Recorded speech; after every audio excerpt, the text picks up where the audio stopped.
Salut à tous, je m'appelle Grégory, alias Phenom. Je vous rappelle que vous pouvez me retrouver sur le forum Hardware, dans la section modding, pour le projet AMD Ruby. Donc aujourd'hui, je vais vous présenter le déballage d'une Saphir R9 290 de chez AMD. Donc voici le package, donc vraiment du plus bel effet, un rouge métallisé avec une tête de droïde, qui est vraiment très très jolie. Donc cette carte, il faut savoir que cette carte est capable de gérer la 4K.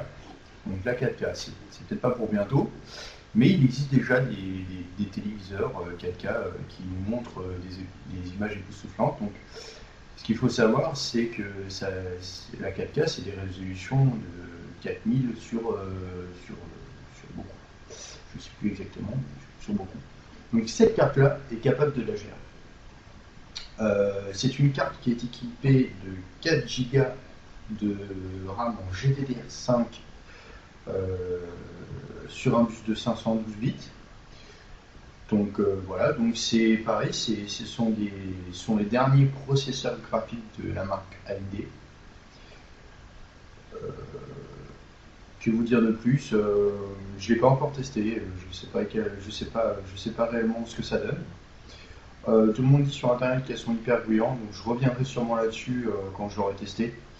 Pour l'instant, je préfère pas me prononcer. Donc voilà.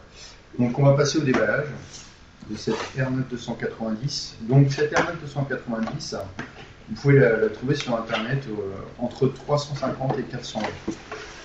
Donc, tout dépend du site internet où vous souhaitez l'acheter. Moi, pour ma part, je l'ai eu à 350 euros. Donc, j'ai été la chercher moi-même. Dans cette boîte, on trouve quoi? On trouve tout d'abord, on tombe sur la fameuse carte. Je vais vous la déballer. Je vais vous la déballer tout de suite. On la verra un petit peu après en détail, en zoom. Dans cette boîte, on trouve aussi un autre carton. À l'intérieur de ce carton, on peut trouver un câble HDMI, des connecteurs PCI, les drivers de Saphir. Donc, comme d'habitude, on trouve le petit autocollant Saphir qui est apposé sur votre tour. Hop. Et une doublette. Hop. Alors ce qu'il faut savoir, c'est que la carte, quand vous la prenez pour la première fois en main, elle est extrêmement lourde. Je l'ai pesée, elle fait 1,240 kg pour une longueur de 30 cm, quasi, sur à peu près 4 cm de large. Donc voici cette R9 290 édition Saphir. Donc, elle est vraiment très belle. En fait, ce qui différencie cette édition des autres éditions, ce sont ces autocollants qui sont placés dessus. Donc on va y revenir tout de suite. Je vais zoomer sur la carte. On se retrouve pour le zoom de cette R9 290.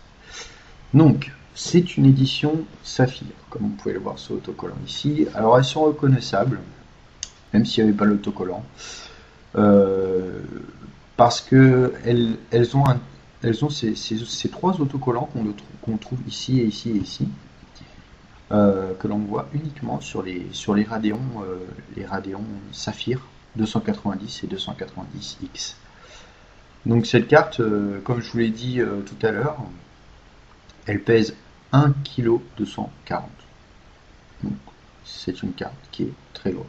La première fois que vous la prenez en main, c'est assez impressionnant quand même. Sa taille, elle fait 28 cm sur 4 cm d'épaisseur. Donc certains me diront qu'ils sont habitués à ces cartes-là, moi pas. Donc ma première impression, ça a été waouh, elle est très grande, elle est très lourde. Donc sur cette carte, on retrouve quoi? Donc un ventilateur qui ventile uniquement dans cette direction-là. Pour l'instant, c'est le design qu'a adopté AMD pour ces cartes-là, et vous trouverez uniquement ces designs-là pour les R9 et les 290 et les R9 290X, peu importe le constructeur où vous la prendrez. Donc ces cartes-là sont équipées d'une connectique habituelle, le DisplayPort, le HDMI, ce qu'on peut retrouver sur à peu près toutes les cartes. Les connecteurs d'alimentation sont ici, il y en a deux. Donc un connecteur 6 broches et un connecteur 8 broches que je vais vous faire voir tout à l'heure. Derrière, c'est le carénage. Le carénage est fermé ici. Donc l'entrée d'air se fait vraiment ici. Et se prolonge sur toute la carte. Pour ressortir un petit peu ici et aussi par ici. Donc le carénage est noir, un noir mat. Et les lignes rouges que vous pouvez apercevoir ici, ici et ici sont de matière glossy, donc ça fait vraiment un très bel effet. Donc voilà, donc comme je vous disais, l'épaisseur, c'est une sacrée épaisseur quand même, hein. Le PCB est noir, hop, on le voit ici, hop, je la pose comme ça. Donc un PCB noir avec ici notre GPU. Donc voilà, que vous dire de plus, c'est une carte qui dispose, il me semble, d'un BIOS supplémentaire que vous pouvez activer grâce à un switch qui se trouve ici.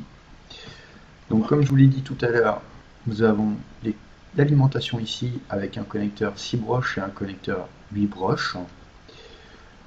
Le derrière, comme je vous l'ai dit tout à l'heure, est totalement fermé. La connectique habituelle avec le DisplayPort, le HDMI ici. Donc voilà, donc c'est une carte que vous pouvez retrouver aussi sur mon forum, qui est le forum hardware, dans la section modding, où je prépare un mod qui s'appelle AMD Ruby. Donc n'hésitez pas à venir me contacter si vous voulez des photos en plus, des vidéos en plus, des informations spécifiques. Donc je fais partie du Pro Team Member, donc j'ai un accès, à certaines personnes, donc pour demander des informations, n'importe ce que vous voulez, du moment que ça reste sur les produits AMD. Donc voilà, donc cette carte là, vous pouvez la trouver sur internet à un prix de 350 €, voire 400 € pour certaines.